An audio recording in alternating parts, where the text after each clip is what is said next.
turns with each of the slides. So you'll hear from me and then from her, and we'll go from there.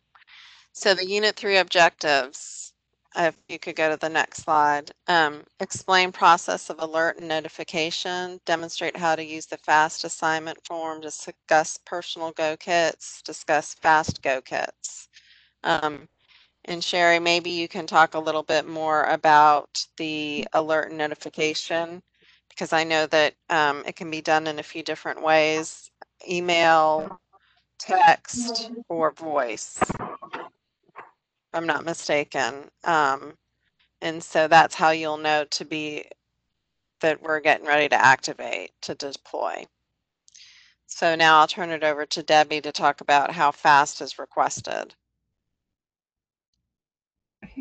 Next slide. Okay. So the first thing to know is that we never self-deploy. So just because you know that shelters are open in, say, New Hanover County, you're not going to go to New Hanover County and start this.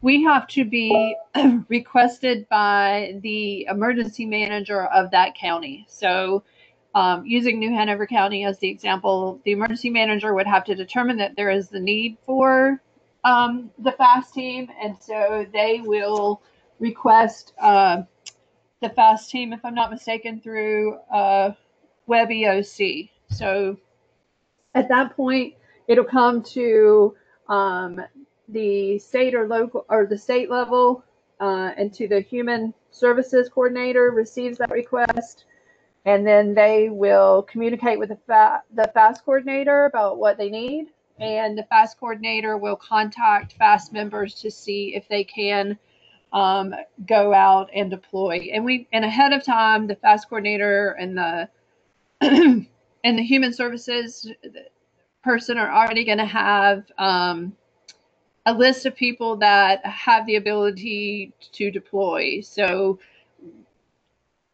and that should take us into the notification slide, Heather. Yes, ma'am. Thank you. And I did jump ahead. So it's in the form of a phone call, a text, and or an email. And Sherry, I think you do the tests, is it the third Wednesday of every month? Yes, that's correct. For those of you who signed up on NC Terms for this training, NC Terms is also used as a team management tool.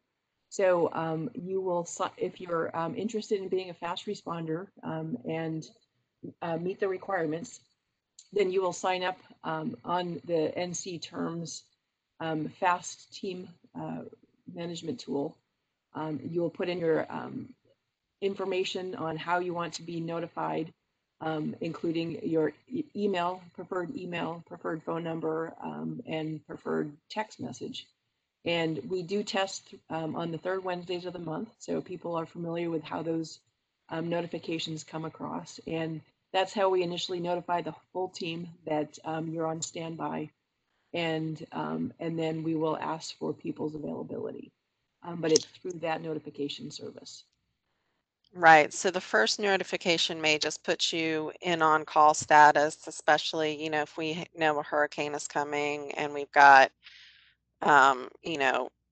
time to prepare in terms of notification. The information during the deployment notification call might be limited, but you will at least be told where to report, when you will report, who you will report to, in terms of that. And some of the things you might want to try to make sure you get are the team lead's name and their contact information. That's in more detail in your participant section. But that'll give you an idea of who to reach out to and how to reach out to them if necessary. If you get stuck in traffic or you can't make it to your location because a road is closed or what have you. So I'm going to turn it back over to Debbie. Okay, so preparing for deployment, there are some things that you will want to make sure that you have before you do take off and go. Some of these you can get ready ahead of time, For example, we know hurricane season runs from June to November. So June 1st, you can go ahead and get your personal go kit together if you wanted to. You can get your fast go kit together. And we'll talk a little bit more in the next slides about what is in these two kits. Remember that you do have to have clearance from the FAST coordinator before you can go out. So just because you get that first alert putting you on standby does not mean that you've been deployed. So making sure you do have that clearance from the coordinator. And then more importantly, you want to make sure that you do have approval from your agency or department to deploy, making sure that you're not going to be an integral part of your agency or department's response to that particular event. So one of the reasons that my part of it is this training is because in the event of a hurricane or something like that, I am, for lack of a better word, our incident commander for my agency. So I may not always be able to deploy out, but I do try to help through the background. So making sure that your agency is also giving you that approval. But again, please remember that we cannot deploy until we have clearance from the FAST coordinator because we have been requested by the county. All right. Next slide, Heather. Sure.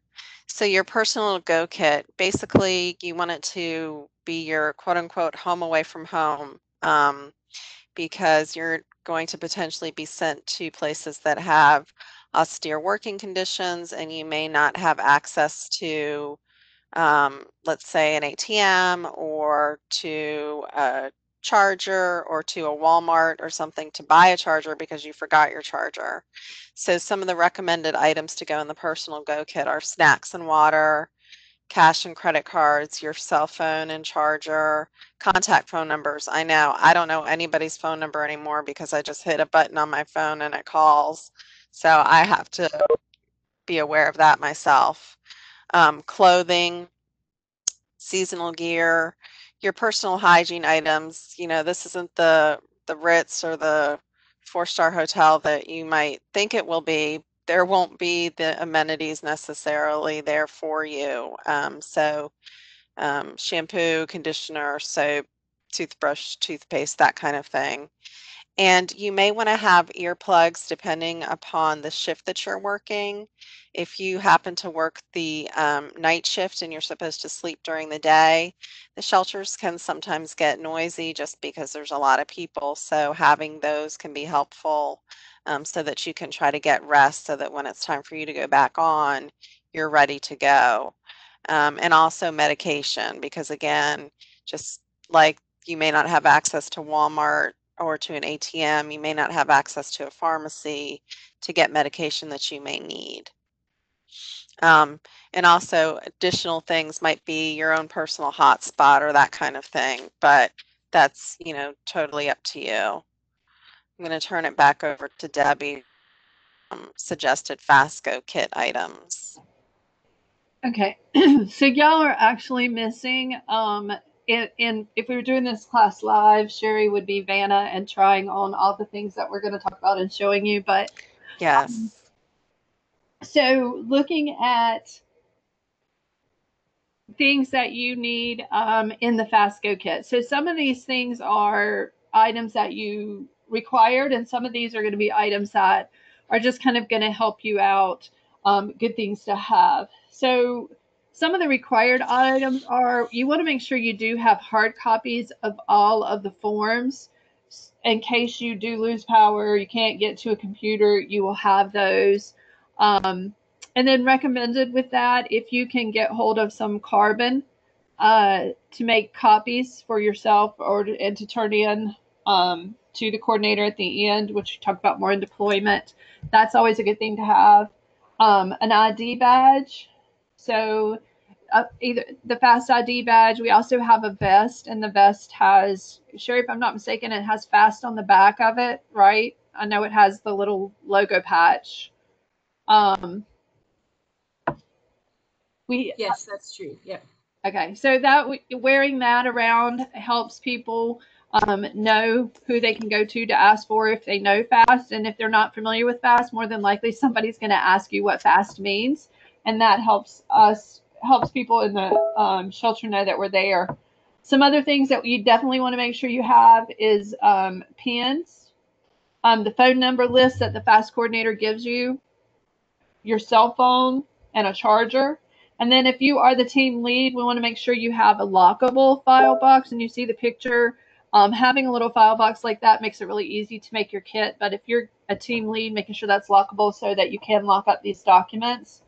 Some other office supplies are also suggested, rubber bands, sticky notes, things like that. A clipboard makes it easier to fill out the forms, whether it's you or you're having you're getting information maybe from the other person. Magnifiers and pocket talkers. So these are things that can help you. You can loan out to people. So if you have somebody that has a hard time reading things, the magnifier, the pocket talker helps amplify the sound.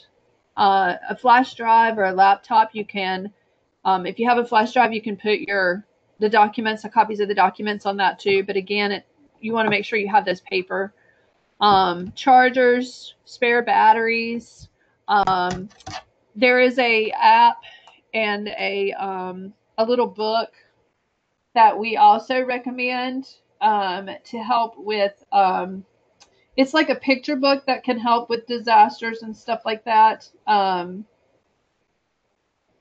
Show Me is the name of that.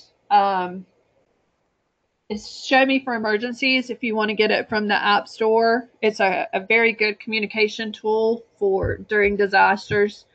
And some other little things like readers. You may want to keep a pair of readers in case somebody needs those. So just some little things that you can put in there. And Sherry, was there anything else in that box that we normally have that I missed?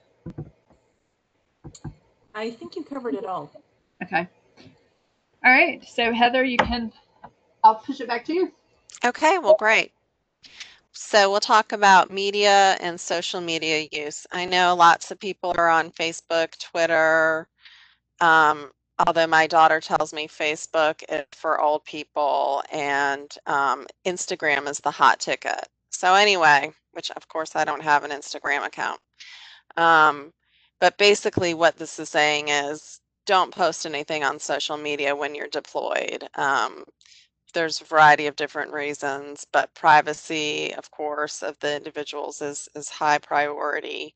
And direct all media inquiries to the public information officer, either at the county level or the NCEM level, because we're not in a position to share information with the public or with the media.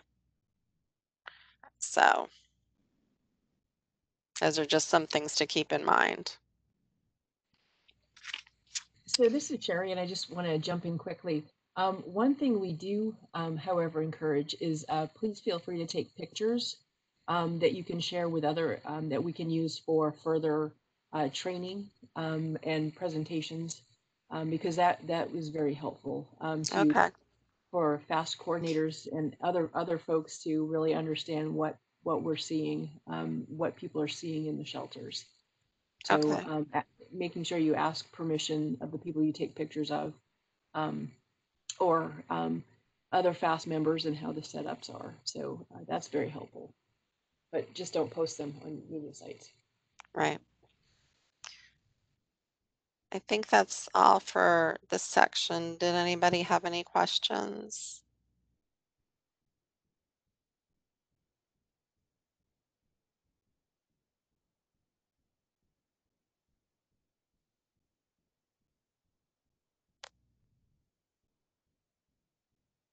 Okay.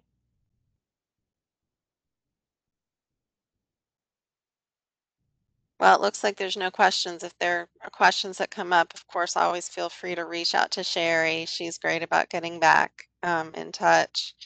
And thank you so much for allowing me to participate today. I very much enjoyed it. I'm going to go ahead and sign off now. But again, thank you for the opportunity.